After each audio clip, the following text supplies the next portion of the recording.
नमस्कार मित्रों, आप देख रहे हैं हिंदी न्यूज़ चैनल। मैं हूं चीफ एडिटर महेश कुमार पटवारी। उत्तर प्रदेश के लखीमपुर खीरी में पलिया कला में पिछले दिनों भीषण बाढ़, अवैध खनन, रेत खनन पर जंग तेज हो गई है। भाजपा के विधायक रोमी साहनी पर खनन कराने के आरोप और विधायक प्रतिनिधि द्वारा वकील पर रिपोर्ट दर्ज करने के बाद गुरुवार को विधायक और वकील के बीच आरोप प्रत्यारोप के वीडियो वायरल करने का दौर चला। बता दें कि पलिया के विधायक रोमी साहनी पर अधिवक्ता रामचंद्र गौतम ने खनन कराने के गंभीर आरोप लगाते हुए सोशल मीडिया पर वीडियो वायरल किए थे। उसी दिन विधायक प्रतिनिधि ने वकील रामचंद्र गौतम पर जनप्रतिनिधि को बदनाम करने की संगत धाराओं में रिपोर्ट दर्ज कर दी थी। गुरुवार को विधायक रोमी साहनी का एक वीडियो वायरल हुआ, जिसमें उन्होंने बताया कि रामचंद्र गौतम एडवोकेट पर पलिया थाने में लूट, डकैती, हत्या के प्रयास जैसे अनेक संगीन आपराधिक मामले दर्ज हैं। विधायक ने अपने ऊपर लगाए गए गंभीर आरोपों की बाबत कहा कि वह समाज सेवा के कार्यों में लगे रहते हैं। उन्होंने अपने वेतन के करोड़ों रुपये समाज सेवा में लगा दिए हैं। वह रिश्वत, भ्रष्टाचार या अवैध खनन जैसे कृत्य को अधर्म और पाप समझते हैं। इस वीडियो के वायरल होते ही रामचंद्र गौतम एडवोकेट का एक और वीडियो आ गया, जिसमें उन्होंने भाजपा विधायक पर गंभीर आरोप लगाए और कहा कि खनन का काम विधायक के चेले चपाटे कर रहे हैं। उन्होंने विधायक पर अवैध रूप से फार्म हाउस बनाने और 100 एकड़ जमीन पर खेती करने का भी आरोप लगाया। उन्होंने सवाल उठाया कि सैकड़ों ट्रैक्टर बालू डंप है, आखिर वह किसकी है। इसके बाद सोशल मीडिया पर राज कॉन्ट्रैक्टर के सप्लायर विनीत पांडे का वीडियो आ गया, जिसमें अधिवक्ता पर गंदी राजनीति करने का आरोप लगाया गया। कहा गया कि यह भंडारण मेरा है, जो वैध है, कोई भी प्रपत्र देख सकता है। इस तरह के आरोप प्रत्यारोप के एक के बाद एक वीडियो वायरल होने से पलिया में रेत खनन, बाढ़ का मामला चर्चा के केंद्र में आ गया है। हिंद न्यूज़ आपको दिखा रहा है अधिवक्ता द्वारा लगाए गए आरोप। एडवोकेट इसी तहसील का निवासी हूँ। मैंने दिनांक 13 को किसानों का धरना देख करके जो बाढ़ के संबंध में, कटान के संबंध में चल रहा था, उसी के परिप्रेक्ष्य में मैंने भी लिखा था। विधानसभा के पलिया के सारे लोग जानते हैं कि खनन का काम विधायक जी के चेले चपेटे करते चले आ रहे हैं कई सालों से। यही बात मैंने लिखी तो विधायक जी ने मेरे ऊपर दबाव बनाने के लिए एक फर्जी मुकदमा दर्ज करा दिया है। और आज उनका मैंने वीडियो देखा है तो उस वीडियो में ये बता रहे हैं कि वकील साहब के ऊपर तमाम ढेर सारे मुकदमे हैं। मैंने जब जब सच की आवाज़ उठाने का काम किया है, इनके जैसे नेताओं ने मेरे खिलाफ मुकदमा दर्ज कराया है। लेकिन मैं पुलिस प्रशासन का धन्यवाद देना चाहूँगा। मेरे खिलाफ 2 बार नेताओं ने जो मुकदमा दर्ज कराया है, पुलिस ने जाँच करके मुझे निर्दोष पाया और FIR लगाई। मित्रों, इन्होंने बड़ी तारीफ की है अपने आप, अपने मुंह से, कि मैं लड़कियों को पढ़ाता हूं, मैं हॉस्पिटल में दवा बांटता हूं, मैं हॉस्पिटल में फल बांटता हूं। लेकिन इन्होंने अपने कारनामे नहीं बताए हैं। अगर इन्होंने थोड़ी बहुत सेवा कर दी है तो कोई एहसान नहीं किया है।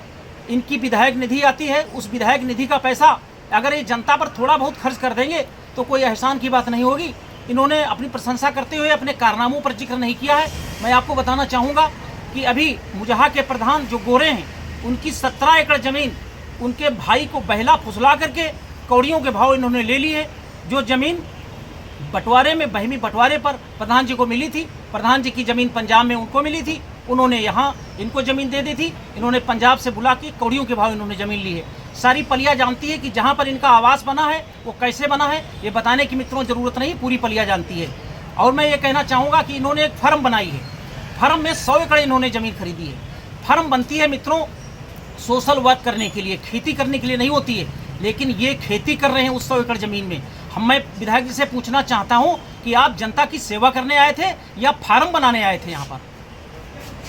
और ये लड़ाई मेरी लगातार जारी रहेगी। ये सामाजिक लड़ाई है, मेरी विधायक जी से व्यक्तिगत दुश्मनी नहीं है। मैं खनन माफियाओं के खिलाफ आवाज़ उठा रहा हूँ, आवाज़ उठाता रहूँगा। आज भी वहाँ पर 5000 ट्राली बालू लगी हुई है। विधायक जी बताएं वो किसकी बालू है। मैं विनीत पांडे, राज कॉन्ट्रैक्टर एंड सप्लायर का मालिक हूँ। मेरा वैध भंडारण बालू डंप लगा है, जिसके सारे प्रपत्र मेरे पास है। इस पर वकील साहब गंदी राजनीति ना करें। जिसको भी प्रपत्र देखने हो वो हमसे मिले। विधायक जी रामचंद्र गौतम के बारे में आप क्या कहना चाहते हैं? रामचंद्र गौतम एक एडवोकेट हैं पलिया में। उनके ऊपर कई आपराधिक मुकदमे दर्ज हैं।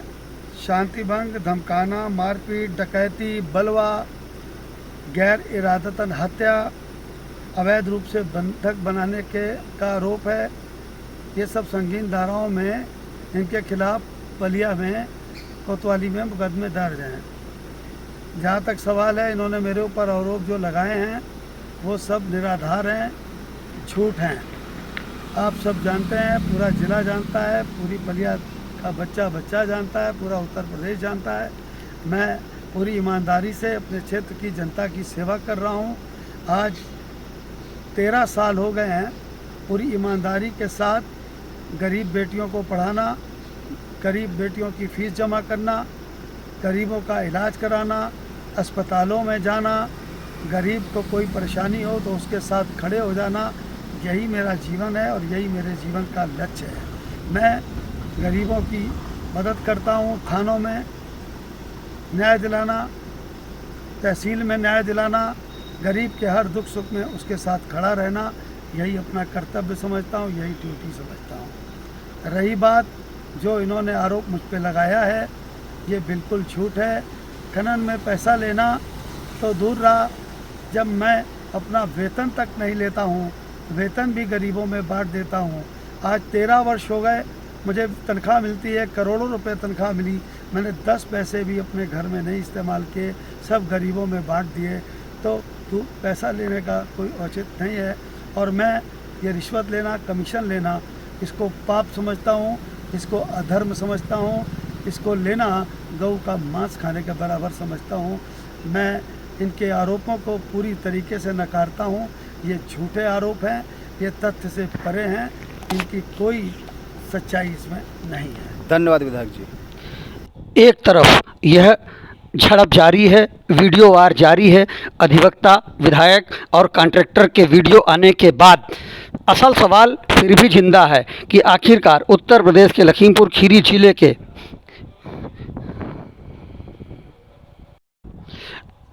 शारदा नदी में मड पंप से 30 से 40 फुट की गहराई तक खनन करने वाले या देखने वाले जानकार बताते हैं कि मड पंप से किए गए खनन से 2 भागों में बट गई शारदा नदी।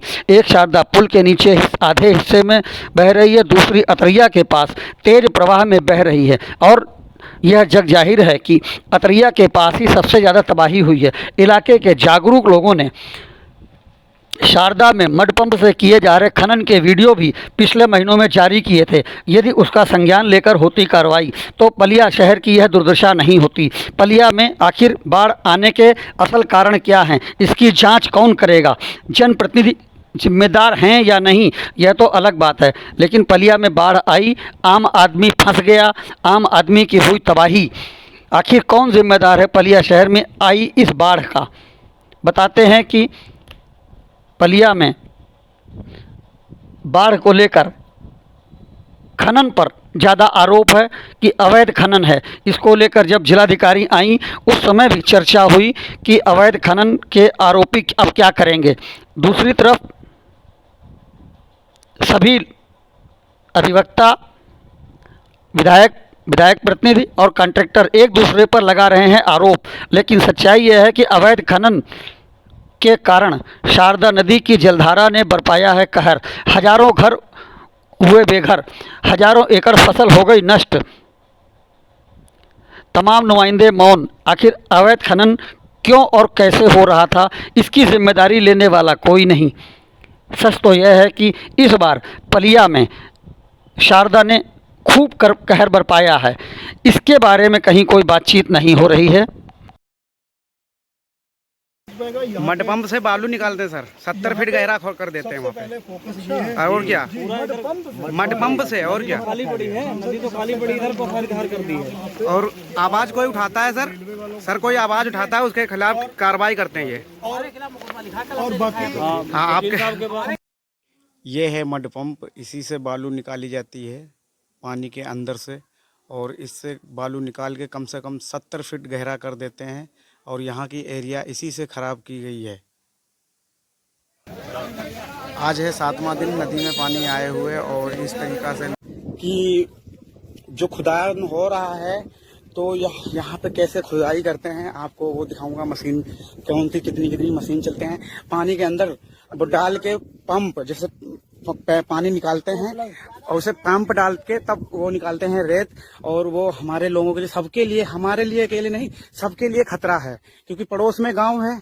तो ये पूरा खुदान कर ये दे रहे हैं, यहाँ पे कोई कार्रवाई नहीं हो रही इनके लिए, आप देख सकते हैं। ये मोदी साहब क्या करना चाहता है? जो विधायक लोग हैं उनका पूरा हाथ है यहाँ खुदाने में, ये देख सकते हैं आप।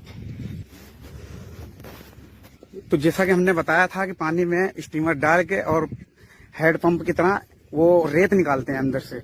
तो ये तो हालांकि पूरा सबकी खेती था, पर इन्होंने क्या काम किया, लालच देके और पूरा खुदान कर दिया। ये देख सकते हैं आप, ये पाइप बड़े बड़े लगे हुए हैं।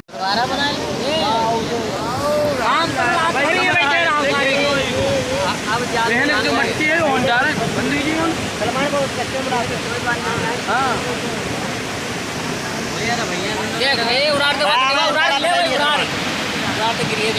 जूम कर ले, जूम कर। काल पर के फिर रह जाए कि उधर तुम चले जाओ। देखो ये है शारदा नदी और इसमें पानी आधे में चल रहा है, आधे में नहीं चल रहा है, ठीक है, क्योंकि ये शारदा नदी जो है ऊंची है, पटान इसमें कर गई। लेकिन यहाँ पे जो है सफाई करना चाहिए इनको, ठीक है। उधर खुदान कर रहे हैं, खनन का काम उधर कर रहे हैं, ताकि इस गांव में पानी ज़्यादा ही भरा हुआ है इसी के लिए, और ये नदी सूखी पड़ी है। देखो 1 2 3 4 कोठी जो हैं बिल्कुल पानी नहीं चल रहा है, 4 कोठियों में सूखा पड़ा है इधर, बाकी आधे में चल रहा है। और मैं ये रिश्वत लेना, कमीशन लेना, इसको पाप समझता हूँ, इसको अधर्म समझता हूँ, इसको लेना गऊ का मांस खाने के बराबर समझता हूँ।